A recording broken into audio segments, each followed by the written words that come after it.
Innal hamdalillah nahmaduhu wa nasta'inuhu wa nastaghfiruh wa na'udzu billahi min syururi anfusina wa sayyiati a'malina may yahdihillahu fala mudhillalah wa may yudlilhu fala hadiyalah.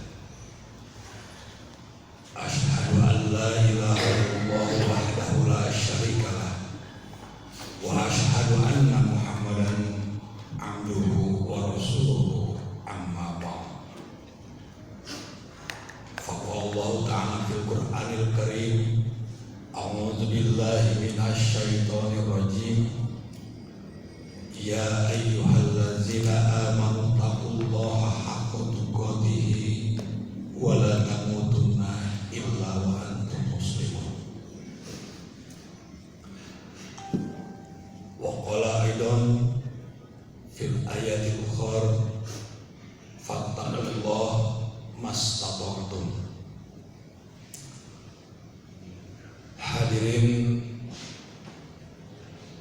ahli pengajian yang dimuliakan oleh Allah Subhanahu wa taala. Alhamdulillah, puji serta syukur kita layak panjatkan pada saat dan detik ini kehadiran Allah Subhanahu wa taala, yang mana karena kudrat serta iradatnya kita semua masih bisa menggerakkan anggota badan kita, masih bisa melangkahkan kedua kaki kita masuk ke tempat yang sangat mulia ini. Kita duduk dan berkumpul sebagai jamaah, karena banyak di luar sana orang berkumpul belum tentu berjamaah. Kita sama-sama berniatkan untuk beribadah.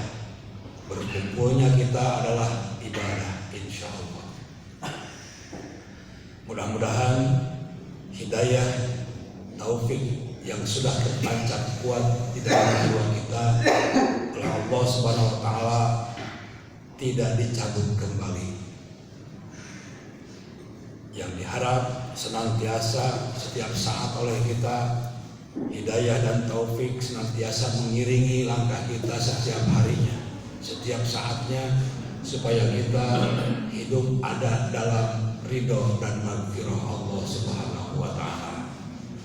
Karena nikmat yang paling besar yang ada pada diri setiap manusia adalah nikmat iman dan nikmat Islam. Hadirin jamaah pengajian yang dimuliakan Allah Subhanahu wa taala, kita kembali bertemu pada hari atau malam Jumat tanggal 6 Agustus 2020. Setelah sebelumnya kita sempat berhenti dulu karena memang bertepatan dengan Idul Adha. Mudah-mudahan materi yang pada saat ini akan dikemukakan mengenai ibadah, mudah-mudahan menjadi sebuah motivasi, sebuah ilmu, supaya kita mengabdi kepada Allah Subhanahu wa taala tidak ada dalam keraguan. Manusia pada umumnya memandang bahwa kekayaan itu adalah harta, jabatan, kedudukan, kehormatan, dan anak-anak atau keturunan yang banyak. Maka dengan itu semua orang suka bermegah-megah dan berbangga diri sehingga lupa diri, dan ini oleh Allah Subhanahu wa taala dijelaskan di dalam Al-Qur'an surat Al-Hadid ayat 20. A'udzu billahi minasy syaithanir rajim. Tafakhur bainakum wa takatsur fil amwali wal aulad. Hadirin jamaah pengajian yang dimuliakan oleh Allah Subhanahu wa taala, di dalam benak kita bahwa yang namanya ibadah itu hanya melulu tentang yang ada dalam arkanul Islam. Padahal ibadah itu secara universal sangat luas sekali. Tapi ada kategorinya mahdoh dan ghair mahdoh. Kemudian juga kita bermuamalah yang pada akhirnya nanti berujung pada sebuah ibadah. Maka oleh karena itu kita jangan anggap remeh sesuatu yang kecil. Jangan anggap remeh sesuatu yang memang di luar pandangan kita itu adalah sesuatu yang tidak baik atau sangat tidak berharga. Padahal ibadah itu ukurannya bukan banyak, ibadah itu ukurannya bukan kehendak kita, tetapi ibadah ukurannya adalah standarisasi Allah dan Rasulnya. Atau dengan kata lain, kita beribadah, tahan dulu, kita tawakuf dulu sebelum ada dalil yang memerintahkan bahwa itu adalah sebuah perintah. Kita kadang-kadang nafsu kita, keinginan kita untuk lebih baik dalam mengamalkan sebuah ibadah, kadang-kadang kita menambahkan dan mengurangi apa-apa yang telah ditetapkan oleh syariat. Maka menurut nafsu kita, jika itu terjadi, maka hal tersebut itu dikategorikan bid'ah. Jika beribadah sesuai kehendak diri ataupun menambah dan mengurangi standarisasi Allah dan Rasulnya, maka itu kategorinya adalah bid'ah. Maka ibadah yang patut kita jalankan dan patut kita ketahui, ada orang yang mengamalkan tanpa ilmu dan ada orang yang berilmu tidak beramal. Dua-duanya adalah sifat negatif, dua-duanya adalah sifat minus jika kita beramal tanpa ilmu. Artinya jika kita mau beramal, tentunya ilmu terlebih dahulu harus kita ketahui. Dan jika sudah berilmu, beramalah dengan sebaik-baiknya. Jangan punya ilmu tapi kita tidak mengamalkannya. Itu adalah sesuatu yang negatif atau minus. Hadirin jamaah pengajian yang dimuliakan Allah Subhanahu wa taala. Kenapa pada zaman dahulu sebelum Nabi Muhammad SAW, khususnya Nabi Nuh alaihissalam, sejak diutusnya beliau menjadi seorang rasul dan nabi, maka yang dipandang terlebih dahulu dari diri seorang Nabi Nuh alaihissalam bukan masalah keilmuannya, bukan masalah amalannya, tetapi dipandang oleh orang-orang sekitarnya tentang siapa Nabi Nuh dan siapa pengikutnya, bagaimana keadaan Nabi Nuh dalam segi harta benda dan keturunannya. Artinya di dalam Quran surat Al-Hadid ayat 20 itu menerangkan tentang eksistensi seorang nabi, keberadaan seorang nabi itu dipandang oleh orang-orang dari sudut pandang bukan dari yang semestinya.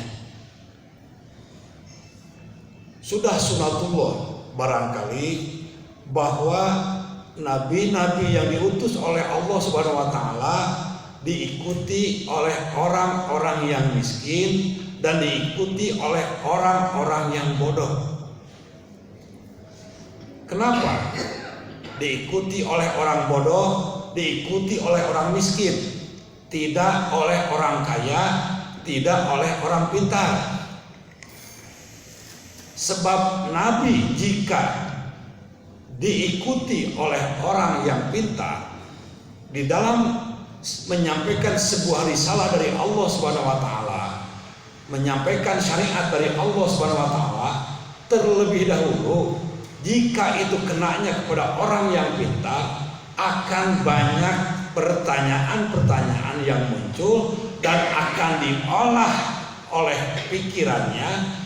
Dan jika itu sesuai dengan keberadaannya sebagai orang yang pintar, maka apa-apa yang diucapkan dan disampaikan oleh Nabi Nuh atau nabi-nabi yang lainnya itu akan diterima. Biasa nama urang oge gitu. Lamun urang dakwah ka jelema anu pinter, sebelum menerima orang yang pintar tersebut leuwih teu heula ngadebat heula gitu. Jadi teu diterima.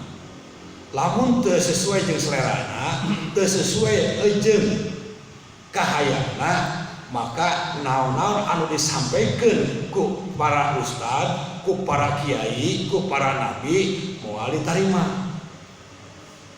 Kenapa nabi tidak diterima pada awalnya berdakwah oleh orang kaya? Karena pandangan mereka orang kaya jika mengikuti para nabi atau para rasul pada saat itu, hartanya akan habis. Karena yang namanya dakwah itu butuh perjuangan, butuh pengorbanan. Salah satunya adalah harta. Maka jika nabi atau siapapun yang berdakwah kepada orang yang kaya dan orang yang pintar, terlebih dahulu akan mendapatkan sandungan halangan yang begitu hebat. Jika diurang puntennya ieu mah lain nyebutkeun urang Persis sok ngadebat gitu. Ngan sok rada hese lamun ngajar ka urang Persis, arapal dalil biasana mah gitu. Tah eta anu jadi tantangan ustaz atau para asatid teh. Para ustaz, para asatid, para kiai harus betul-betul menguasai disiplin ilmu yang akan disampaikan. Jadi jangan sampai ketika kita menyampaikan mendapat tantangan berupa perdebatan yang ujungnya akan menyengsarakan dan merugikan salah satu pihak. Itu jangan terjadi.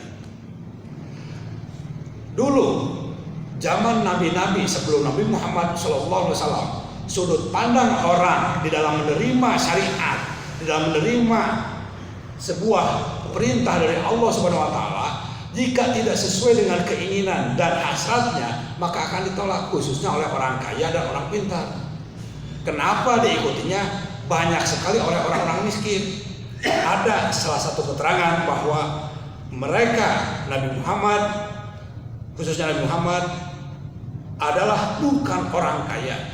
Pertama, siapa? Makanya pandangan mereka itu siapa Nabi Muhammad, siapa Muhammadnya, bagaimana keadaannya, siapa yang mengikutinya, itu jadi masalah buat mereka gitu. Buat orang-orang yang dalam tanda kutip kaya dan pintar pada saat itu. Maka orang jahiliyah pada saat itu, kenapa disebut jahiliyah? Jahiliyah itu secara harfiah adalah bodoh, tetapi bukan bodoh dari segi pemahaman, bodoh dalam menentukan sebuah hidayah dari Allah Subhanahu wa taala untuk diterimanya. Itu jahiliyah. Nah, Muhammad itu bukan orang kaya, diikuti oleh orang miskin, diikuti oleh orang rendahan, dan diikuti oleh orang bodoh. Maka kalau ajaran Nabi Muhammad SAW itu benar, tentu akan diikuti oleh orang-orang yang kaya, orang yang pandai, orang yang terhormat, dan orang yang berkedudukan. Maka dengan demikian, kata mereka, kami lebih yakin Muhammad itu adalah sebagai seorang pendusta atau pembohong. Itu kan di riwayatnya Nabi Muhammad dibohongkan, nabi-nabi yang lain pun sama dibohongkan karena keberadaannya seperti itu. Nabi Nuh bukan orang kaya, Nabi Nuh itu sengsara, Nabi Nuh itu tidak punya keturunan yang baik. Nabi Muhammad pun sama, dipandangnya seperti itu. Makanya dakwah untuk menyampaikan sebuah risalah atau syariat dari Allah Subhanahu wa taala itu memang betul-betul harus kita kuasai, baik dari segi materi ataupun dari segi disiplin keilmuannya. Hadirin ikhwan fillah yang dimuliakan Allah Subhanahu wa taala, maka Nabi Nuh alaihissalam umatnya yang menolak pada saat itu mereka menjawab, wa ma naroka ittaba'aka illal ladzina hum aradhiluna badiya ra'i wa ma nara lakum alaina min fadlin bal nadhunnukum kadzibin. Maka mereka berkata, pemimpin-pemimpin kafir pada saat itu, kami tidak melihat kamu wahai Nuh melainkan sebagai seorang manusia biasa seperti kami, dan kami tidak melihat orang-orang yang mengikuti kamu melainkan orang-orang yang hina di antara kami yang lekas percaya saja, dan kami tidak melihat kamu memiliki sesuatu yang lebih apapun atas kami, bahkan kami yakin bahwa kamu adalah orang yang dusta. Sama, penolakan dakwah nabi-nabi didustakan, bahkan oleh anaknya sendiri pun. Nabi Nuh alaihissalam bukannya didukung, tetapi justru malah dihalang-halangi untuk menyampaikan risalah atau menyampaikan syariat dari Allah Subhanahu wa taala. Ketika Nabi Nuh alaihissalam membuat sebuah kapal di padang pasir yang begitu luas, maka menjadi keanehan bagi kaumnya dan ditolak dan dianggap gila pada saat itu. Cek anakna anu disebut saha anakna mundur hakate Kan'an. Pak cenah cik atunya nyieun kapal cenah tengah-tengah sigeuring eureunnan lah era kuring teh. Nyieun kapal di tengah sagara gitu. Mun deuk oge nyieun kapal mah di sisi pasisir gitu mah gampang nganclongkeunana, meh gancang ngasupkeun ka lautna, lain di tengah padang pasir atau padang sagara gitu kan. Di sagara pasir gitu. Bukan seperti itu. Anaknya senantiasa ngahalangan. Kuring teh era geus eureunnan Pak. Gitu. Nah, itu bisa saja muncul dan terjadi kepada kita semua yang berlaku sebagai yang mengaku dirinya itu adalah seorang yang berilmu dan mampu dan mau menyampaikan risalah dari Allah Subhanahu wa taala yang disebut dengan warasatul anbiya atau pewaris para nabi. Apakah kita mungkin masuk dalam kategori tersebut atau tidak? Kita menjadi seorang yang mewarisi para nabi atau tidak? Dan jika kita merasa seperti itu, maka kita harus berani menyampaikan apa yang diwariskan oleh Allah dan Rasulnya kepada siapapun yang ada di hadapan kita. Balighu anni walau ayat, sampaikanlah dariku walaupun satu ayat itu. Tapi nanti akan mendapat kendala, jangan salah. Kendalanya itu akan melihat siapa diri kita. Bahkan jika kita itu siapa diri kita pernah berbuat salah diri kita, orang itu akan memandang terlebih dahulu tentang kesalahan kita. Siapa diri kita, masa lalunya seperti apa, akan dipandang seperti itu. Maka saya tegaskan, setiap orang itu tidak lepas daripada masa lalu. Setiap orang itu pasti ada masa lalunya. Maka kita sebagai manusia memandang orang itu jangan dipandang dari sudut pandang yang satu saja atau dari satu sisi saja. Ketika mereka atau siapapun yang kita pandang itu berbuat salah dulunya, jangan lantas kita mengecap seseorang itu terus berbuat salah, tetapi berikanlah kesempatan kepada orang lain untuk berbuat kebaikan, untuk berbenah diri, untuk memperbaiki diri. Jangan sampai kita mengecap seseorang itu terus salah. Karena kita pun sama, karena kita makhluk yang tidak luput daripada salah, tidak luput dari khilaf. Itu jadi diterima jeung teu diterima nanti karena memang masa lalu, diterima jeung teu diterima nanti karena memang masalah harta, diterima jeung teu diterima nanti karena memang masalah jabatan. Si eta mah eueuh jabatan, si ieu mah eueuh pangkatna, si ieu mah teu bogaeun hartana, si ieu mah loba kasalahanna, dipandangnya seperti itu terus. Maka kita sebagai manusia yang diciptakan oleh Allah Subhanahu wa taala hanya untuk beribadah kepada Allah Subhanahu wa taala, dan ibadah itu adalah pada asalnya tawakuf, berhenti sebelum adanya keterangan. Siapapun yang memberikan keterangan, dari siapapun orangnya yang menyampaikan kebenaran, maka kita harus bisa menerima jika itu adalah standarnya Allah dan Rasulnya. Naon dalilna gitu. Unzur maqala wala tanzur man qala. Lihatlah ucapannya, lihatlah isi kandungan ucapannya, bukan melihat orangnya siapa dia. Nah, itu yang pertama harus kita laksanakan. Maka standarnya jelas dari Allah dan Rasulnya, yang menyampaikannya pun siapa sudah jelas. Maka bagi kita sudah saatnya untuk bisa lebih bijaksana lagi dan moderat lagi dalam menerima berbagai macam hal yang akan disampaikan oleh siapapun. Entong aya istilah sentimental individual, ulah aya sentimental masalah harta, sentimental masalah jabatan. Ini adalah menjadi hal pokok bagi mereka yang tidak mau kehilangan gelarnya, yang tidak mau kehilangan hartanya, yang tidak mau kehilangan kepintarannya. Itu. Baheula anu mikuti Rasulullah sallallahu alaihi wasallam ari Abu Bakar saha. Abu Bakar adalah saudagar kaya. Abu Bakar itu adalah pengusaha, Umar juga pengusaha. Tapi kebanyakan dia diikuti oleh orang-orang yang bodoh dan orang-orang yang miskin. Siapa Bilal bin Rabah?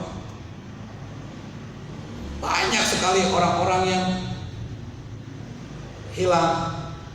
Pada awalnya Abu Darda pun sama. Abu Darda adalah seorang sahabat Rasul yang kaya raya.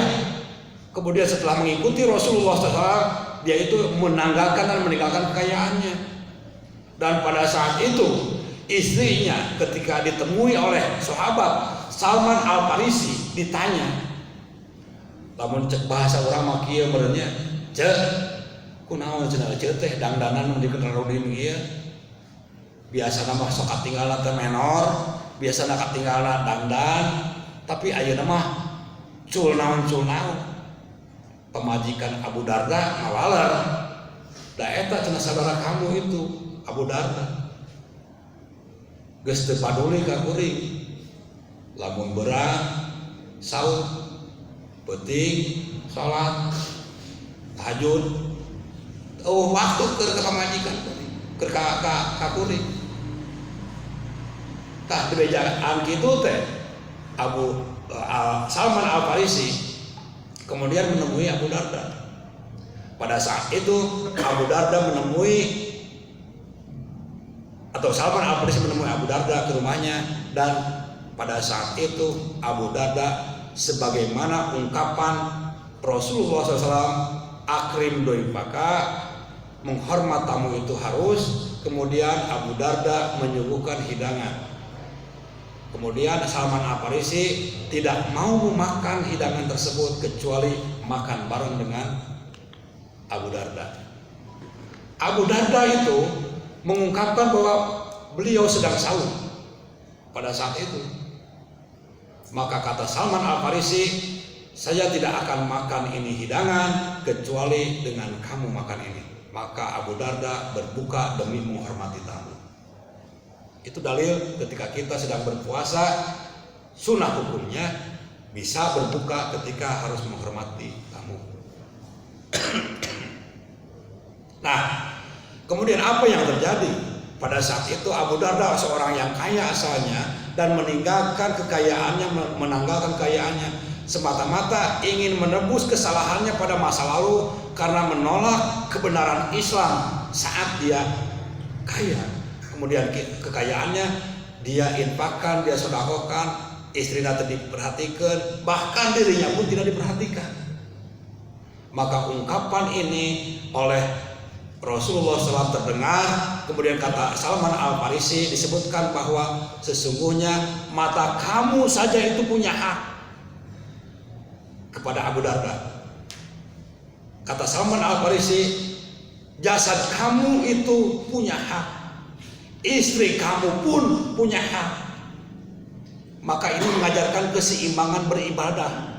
Tidak semata-mata ngagetruk hayo ibadah. Tapi ibadah itu ternyata universal. Termasuk menggauli istrinya, menggauli keluarganya, mengayomi keluarganya. Itu adalah ibadah.